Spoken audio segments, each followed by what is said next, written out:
자, 반갑습니다. 신경전입니다. 자, 우리가 이제 19장, 그죠? 파일과 예외 처리까지 마치고, 이제 20장에 들어섰는데요. 이번 20장에서는, 내장 함수, 그러니까, 파이썬에서 제공을 해주는, 어, 파이썬 라이브러리에서 직접 제공을 해주는 내장 함수의 종류에 대해서 우리가 좀 알아볼 것이고요. 그리고 이제 정렬과 탐색에 대해서 좀 살펴볼 겁니다.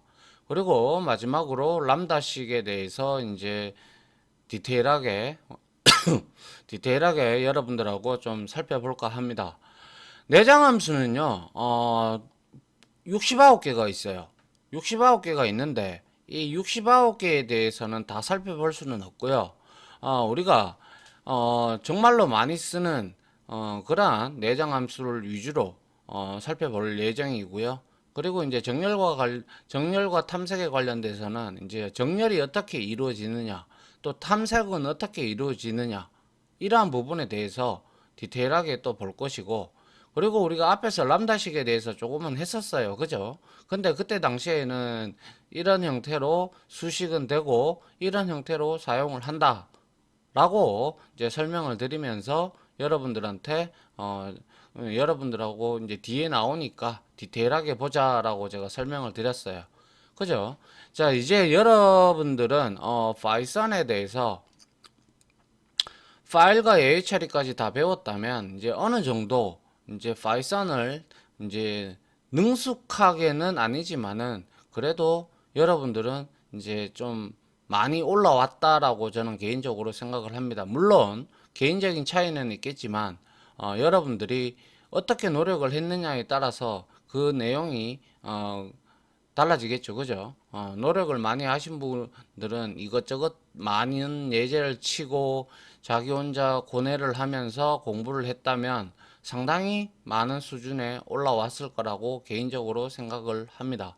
아시겠죠? 제가 항상 말씀드리지만, 제가 설명드리는 부분을, 여러분들이 이해를 하시고, 그 다음에 많은, 많은 거는 아니지만은 여러 가지 책을 참고하면서 예제를 치고 실습을 하고 문제를 풀고 등등을 하고, 그리고 아니 그것도 안 된다면 이제 인터넷 서칭이라도 해서 여러분들이 다른 사람들은 어떻게 이것을 사용을 하고 이제 예제를 찾는지 그런 것들에 대해서 여러분들이 직접 확인을 해본다면 해보셨다면 여러분들은 이제 어느 정도 실력이 올라왔을 거라고 개인적으로 생각을 합니다.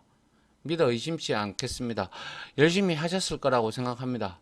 자, 됐고요. 서두는 여기까지 하고 각설하고요. 자, 내장 함수에 대해서 이번 시간에 한번 보도록 하죠. 자, 한번 다음 장 한번 볼게요. 자, 내장 함수입니다. 내장 함수는 파이썬 인터프리터에는 항상 사용할 수 있는 많은 함수가 준비가 되어 있다. 우리가 지금까지 내장 함수를 사용을 많이 했어요. 그죠? 뭐 예를 들어서 간단하게 말씀을 드리자면 max, min 이런 것 같은 경우는 우리가 어떠한 임포트를 하지 않았죠. 임포트를 하지 않은 그것들, 즉 모듈을 땡기지 않고 우리가 이제 직접 거기에 파이썬에서 제공을 해주는 그러한 함수들은 전부 다 내장 함수라고 보시면 됩니다. 아시겠죠? 그래서 많은 함수가 준비가 되어 있다. 이러한 함수를 우리는 내장 함수, 즉 안에 내장되어 있다 이 뜻입니다. 그죠? 내장 함수라고 한다. 예를 들어 우리는 이제 print라는 함수를 많이 쓰죠. 그죠? 이 print 함수가 바로 내장 함수예요. 그죠? 맞습니까? 예. 그래서 이 print 함수는 지정된 객체, 즉 문자열이라든지 뭐 여러분들이 거기에 뭐 리스트를 넣든다든지 등등을 하더라도 전부 다 표준 입출력 장치에서 출력 장치에 해당하는 모니터로 우리 콘솔에다가 이제 뿌려주죠. 그죠? 그와 같은 이거는 어떠한 모듈을 임포트를 하지 않아도 된다라는 것이죠. 즉 다시 말해서 내장되어 있다 이 뜻이죠. 그래서 내장 함수라고 지칭을 하게 되죠. 자, 이들은 이러한 내장 함수들이 많이 준비가 되어 있는 이유는 뭐겠습니까? 무엇 때문에 내장 함수가 이렇게 많이 내장이 되어 있겠습니까? 그렇죠. 프로그래머들의 뭡니까? 프로그램을 작성하는데 많은 도움을 주기 위해서, 그죠? 많은 도움을 주기 위해서 이제 이러한 파이썬 라이 인터프리터에서 제공을 해준다라는 것이죠. 아무튼 이들은 이러한 내장 함수들은 우리가 프로그램을 작성하는데 든든한 도구가 되어 줄 것이다. 이들 함수들을 우리가 지금까지 많이 이용했어요. 그죠? 예. 함수들을 이용을 하면 프로그램을 훨씬 쉽게 작성을 할 수가 있다 이거죠. 우리가 만약에 프린트라는 함수가 없다면 그거를 일일이 우리가 다 정의를 하고 우리가 다 만들어야 돼요. 그죠? 그런데 이 파이썬은 고급 언어라고 있습니다.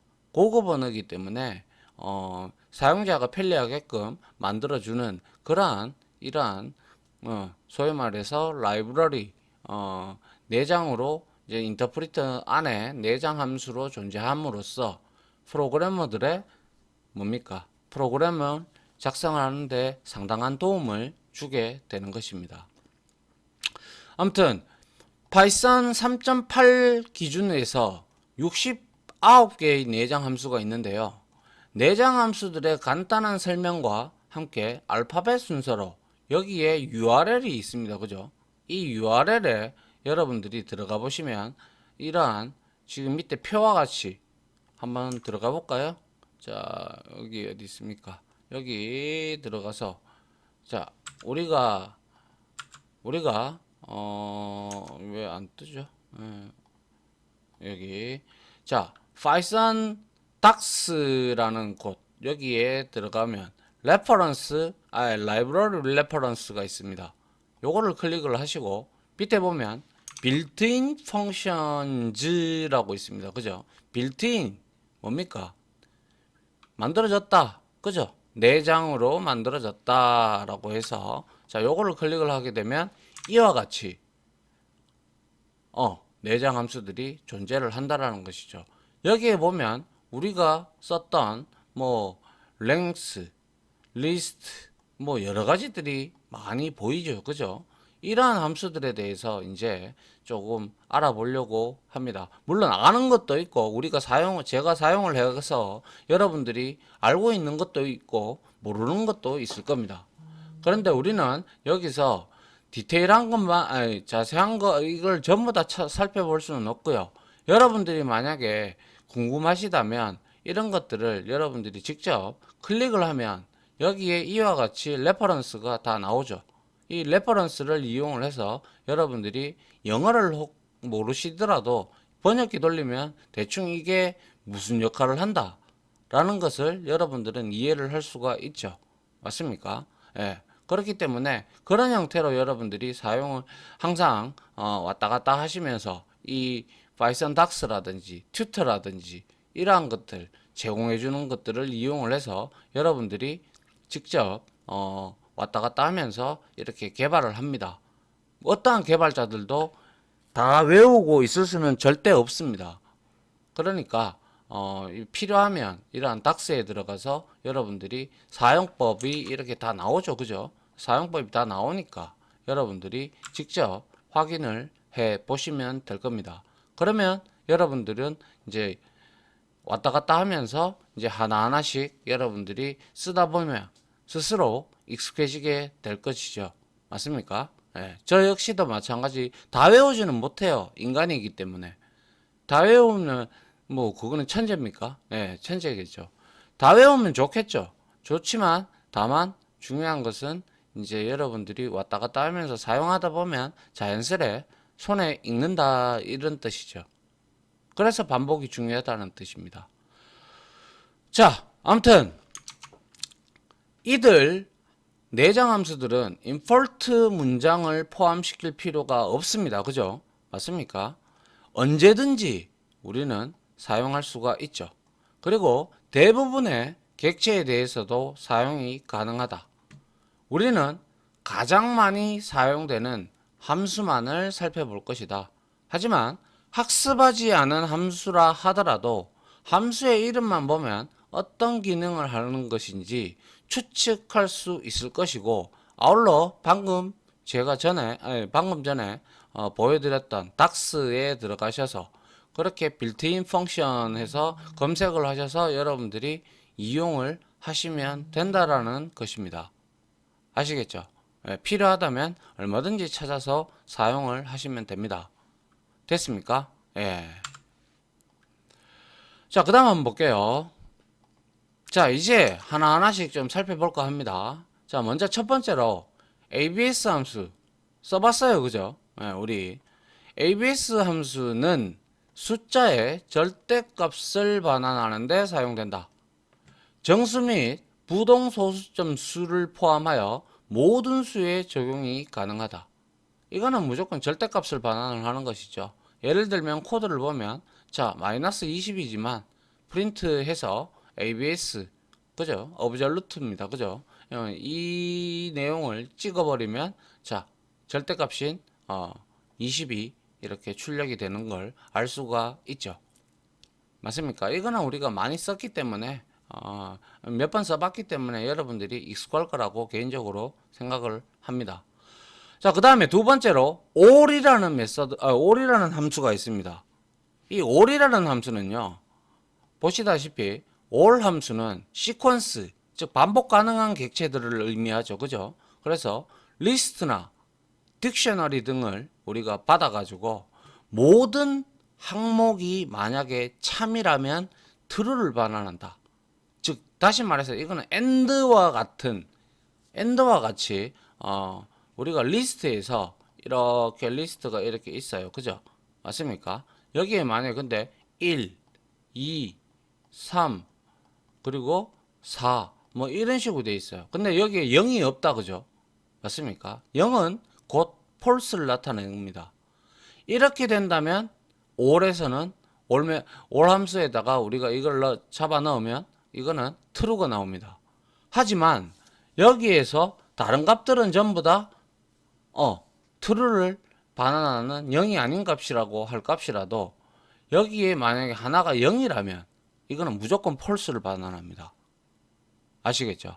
예. 그래서 시퀀스의 모든 항목이 참이면 true를 반환한다.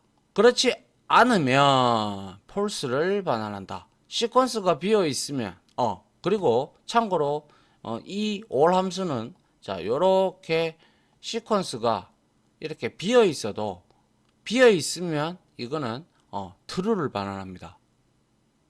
아시겠죠? 네, true를 반환한다.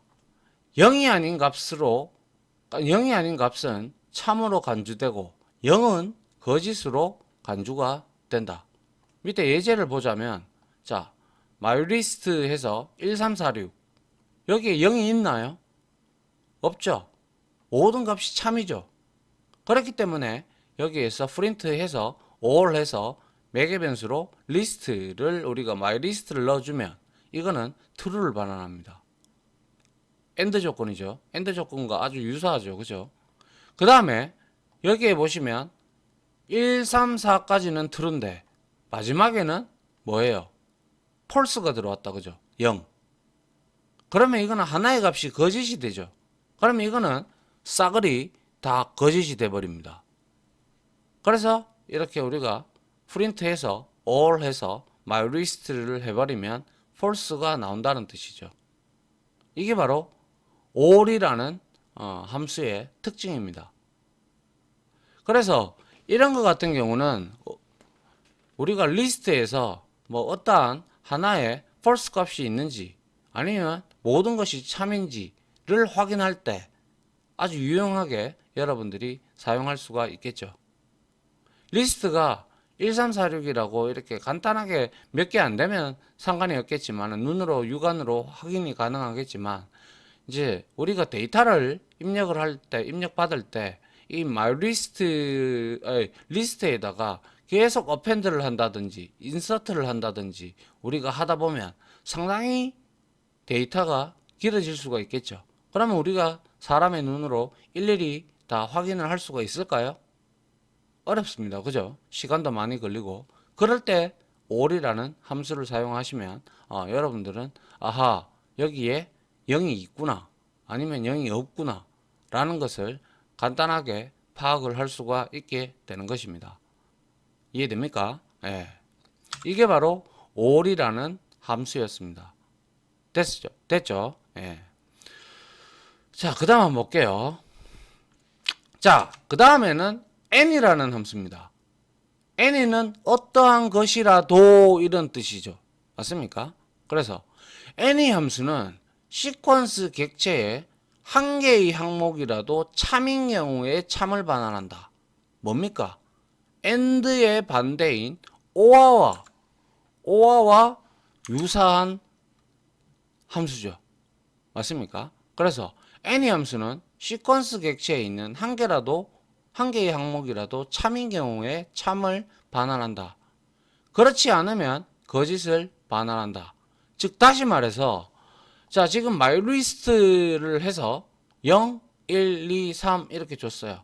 그런데 여기에 0이 들어갔는데 만약에 이 마이리스트를 5에다가 넣으면 무조건 펄스가 나오지만 n에다가 넣으면 이거는 뒤에 트루 값이 3개나 있어요. 그죠? 맞습니까? 그러면 이거는 true를 반환한다는 것이죠. 얘가 이 n이라는 함수가 만약에 false를 반환하고 싶다면 여기 안에 들어가 있는 값들이 전부 다 0이 되어야 된다는 뜻입니다. 이해하시죠? 하나라도 참이라면 이거는 true를 반환하는 게 바로 n이라는 함수가 되겠습니다. 됐습니까? 예. 자, 그 다음에 자, 바이너리의 약자인 bin 함수인데요. 이 bin 함수는 정수의 이진 표현을 반환하는 데 사용이 됩니다. 즉 이진수죠. 이진수로 우리가 반환할 때 우리가 사용이 되죠. 그래서 이게 예전에 우리가 한번 써봤던가요? 그래서 우리가 만약에 어떠한 10진수 데시멀 값을 우리가 넣어주면 거기에 해당하는 이진수 값을 반환해주는 자동적으로 계산해서 반환을 해주는 게 바로 이 bin이라는 함수가 되겠습니다. 그래서 결과는 아시다시피 접두사 ob 그죠? ob가 아니고 영비입니다. 영비로 해가지고 이 바이너리의 약자입니다. 바이너리의 약자로 이진으로 이제 표현 시작을 하게 되죠. 자, 예를 들면 자 그런데 우리가 여기서 간과해야 되지 말아야 될 사실이 우리는 1바이트 같은 경우는 8비트입니다. 그죠? 8비트인데 이 바이너리 함수는 앞에 있는 만약에 표현하고자 하는 이 15라는 10진수 데시멀이라는 데시멀 숫자는 이거를 우리가 이진수로 나누게 되면 00001111이 원래 나옵니다. 계산해 보시면 아실 겁니다. 그런데 앞에 있는 부분들은 다 제외를 시키고 그냥 뒤에 있는 해당하는 이 값에 해당하는 부분만 이렇게 출력을 해준다는 것이죠. 무슨 말인지 아시겠죠? 0000 1111 이런 식으로 반환을 해주는 게 아니라 앞에 이제 필요 없는 부분, 즉 값이 없는 부분은 제외를 하고 그리고 난 다음에 bin이라는 이 이진수를 이제 반환을 하게 된다라는 점, 이 점은 잊지 않도록 합니다. 아시겠죠? 됐습니까? 예. 이게 이제 바이너리 함수에 대한 설명을 드렸고요. 그 다음 보죠. 자, 정말 많이 쓰는데요. 이발 함수입니다. 이발 함수는요, 우리가 사용자로부터 혹은 이제 계산기 있죠. 그죠? 계산기 같은 경우, 이런 것들을 이제 우리가 만들 때 상당히 많이 유용하게 사용할 수 있는 그러한 내장 함수인데요. 이 이발 함수는 전달된 수식을 구문을 자기가 자체적으로 분석을 해버립니다. 즉 예를 들어서 내가 7 플러스 7이라는 수식을 줬다고 가정을 합시다. 가정을 하게 되면 이거를 이발 함수는 자체적으로 구문을 분석을 해버립니다. 분석을 해버리고 그것을 계산을 해버립니다. 아주 편리한 기능이죠. 맞죠? 예, 구문을 분석하고 프로그램 내에서 수식의 값을 계산을 하게 되죠. 예를 들어서 지금 2의 세제곱입니다. 그죠? 맞습니까? 2의 세제곱을 문자열 형태로 우리가 이렇게 던져주게 되면 이발 함수는 자체적으로 이 수식을 분석을 하고 그리고 난 다음에 그에 해당하는 합당하는 값을 이렇게 리턴을 해주게 되죠. 아주 유용한 방법입니다. 아주 유용한 함수입니다. 그죠? 자, 예를 들면 사용자로부터 파이썬에 수식을 만약에 입력해라. 수식 아니 파이썬을 빼고 그죠? 수식을 입력하시오 이렇게 했다고 치죠. 그러면 여기에서 누군가가 사용자가 이제 입력을 하겠죠. 그리고 나서 출력을 하고 있는데요. 자, 출력 결과를 보시면 파이썬에 수식을 입력하시오 하고 제가 7 플러스 8을 이렇게 수식을 입력을 했다고 가정을 합니다. 그러면 이발 함수는 이거를 그대로 자기가 자체적으로 구문을 분석을 해버립니다. 아시겠죠? 분석을 해버려 가지고 얘가 15라는 값을 이렇게 계산을 해서 바로 출력을 해 주게 되는 것이죠. 아울러 이 이발 함수는요. 파이썬 인터프리터 쉘에 파이썬 인터프리터 쉘이 아니라 우리는 파이참을 쓰기 때문에 파이참에도 쉘은 우리가 잘 사용하지 않죠. 그죠? 왜냐하면 UI가 좋지 않죠. 파이참이 좋으니까요. 그죠? 파이참에다가 우리가 이제 이렇게 전역 변수를 x는 10, y는 5 이런 형태로 할당을 했는데도 불구하고 할당을 했다. 그런데 수식을 이제 우리가 이렇게 이발 함수에다가 x 플러스 y를 던져버리면 이 이발 함수는 이거를 구문을 분석을 해서 이 값을 다 가지고 옵니다. 다 가지고 와가지고 참조를 얻어서 얘는 15를 출력을 하게 되는 것입니다. 상당히 편리한 함수가 될 것이고 여러분들이 앞으로 정말 많이 사용을 하게 될 내장 함수 중에 하나가 될 겁니다. 맞죠? 예. 뭐 우리가 숫자로 안 나타내는 부분은 거의 없습니다. 그죠? 예, 없기 때문에 모든 프로그램에는 이 숫자가 다 들어가기 때문에 이발 함수는 아주 필수적으로 여러분들이 반드시 알고 있어야 된다라는 말씀을 드리고 싶습니다. 자, 그 다음 볼게요. 자, 그 다음에는 sum 함수입니다. 우리가 sum이라는 함수를 이름만 봐도 짐작하듯이 이거는 합계를 구해줍니다. 합계. 아주 유용한 함수죠. 엑셀을 사용하신 분들도 엑셀을 많이 사용하시죠. 거기에 보면 sum이라는 함수가 있죠. 그거와 똑같은 기능을 합니다. 그래서 이 sum이라는 함수는 이 sum 함수도 무척이나 유용한 함수가 되겠죠. 그죠? 여러분들이 일일이 폼을 돌려가면서 계산할 필요가 없다라는 뜻이죠. 그죠? 예. 그래서 sum 함수는 리스트에 존재하는 항목들을 전부 더하여 합계를 반환을 하게 되죠. 그래서 여기에다가 지금 보시면 sum하고 리스트를 던졌는데요. 이거를 다 더해보면 6이 되죠. 그래서 6이 출력이 된 겁니다. 됐습니까? 예. 이게 이제 바로 sum이라는 함수가 될 것이고요. 그 다음에 7번째 len 함수. 요거는 우리가 많이 봤다. 그죠? 아주 많이 봤어요. 그죠? 예. len 함수는 길이를 구하는 거죠. 그래서 len 함수는 객체의 길이를 계산해서 반환하는 함수이다. 예를 들어서 문자열의 길이를 계산하는데 len 함수를 당연히 사용할 수가 있죠. 물론 공백도 길이에 포함이 되죠. 이거는 우리가 이제 공백을 없애는 함수는 strip이었다. 그죠? 우리가 앞에서 배웠다시피. 그리고 rstrip도 있고 lstrip도 있고. 그죠? 그거는 이제 여러분들이 보시면 안다 이거죠. 그래서 여기에 보시면 자 프린트해서 len 해서 all's 하고 well, that ends well.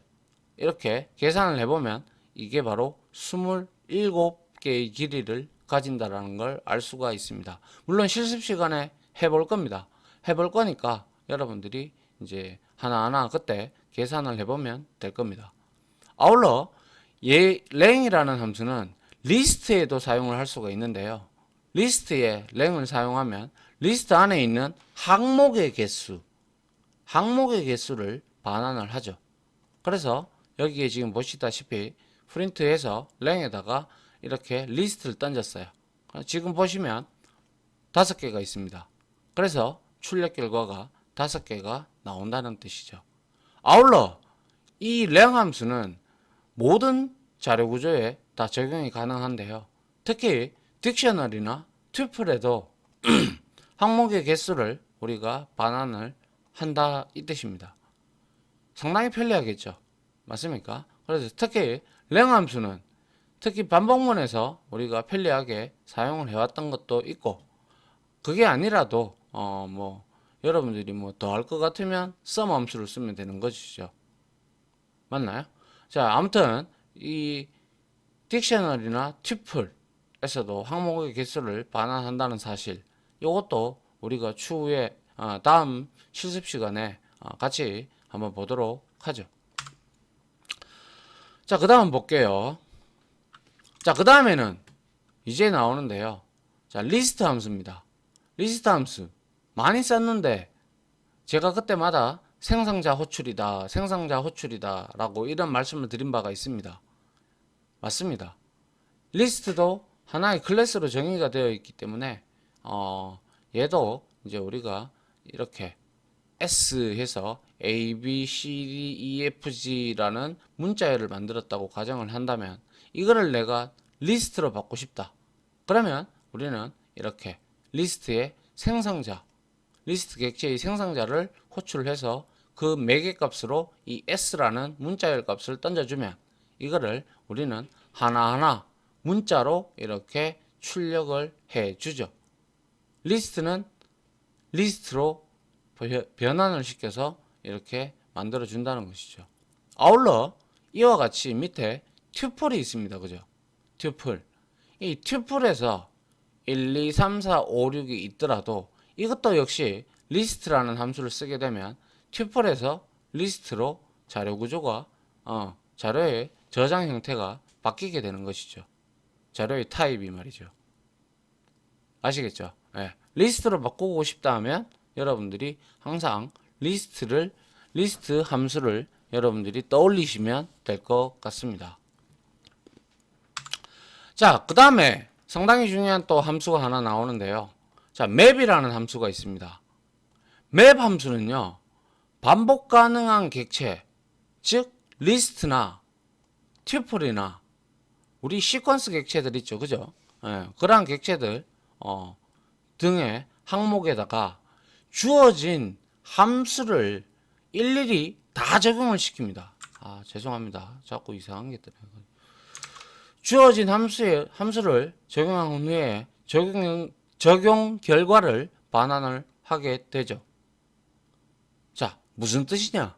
여기에서 리스트를 적용하면 리스트가 된다. 이렇게 되어 있는데요. 자, 여기 한번 보시면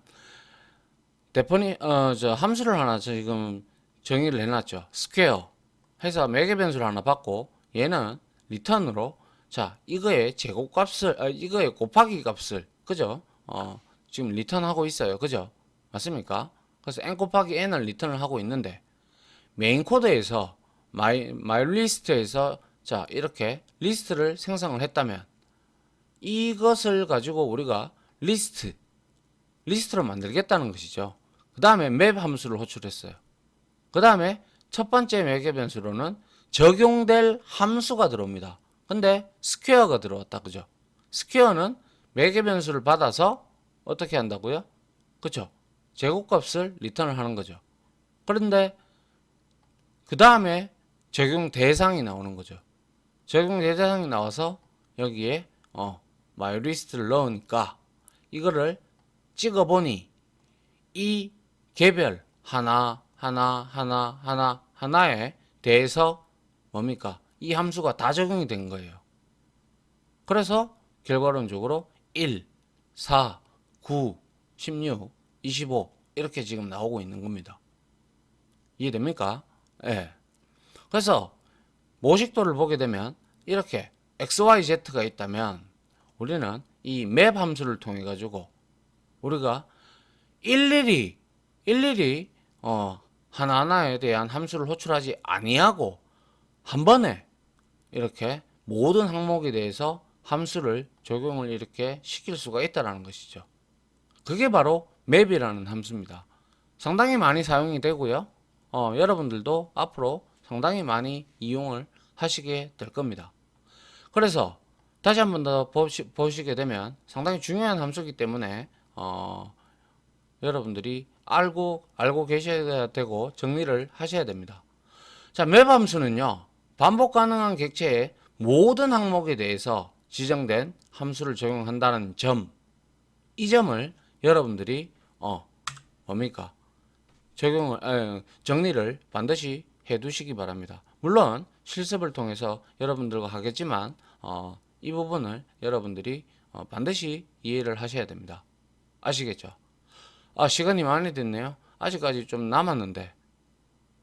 자, 아무튼 다음 시간에 이어서 설명을 좀 드리도록 하고요. 요까지 하나 끊을게요. 자, 아무튼 지금까지 강의 들어주신다고 수고하셨고요. 저는 다음 또 이론 시간으로 찾아오도록 하겠습니다. 자, 다들 고생하셨습니다. 감사합니다.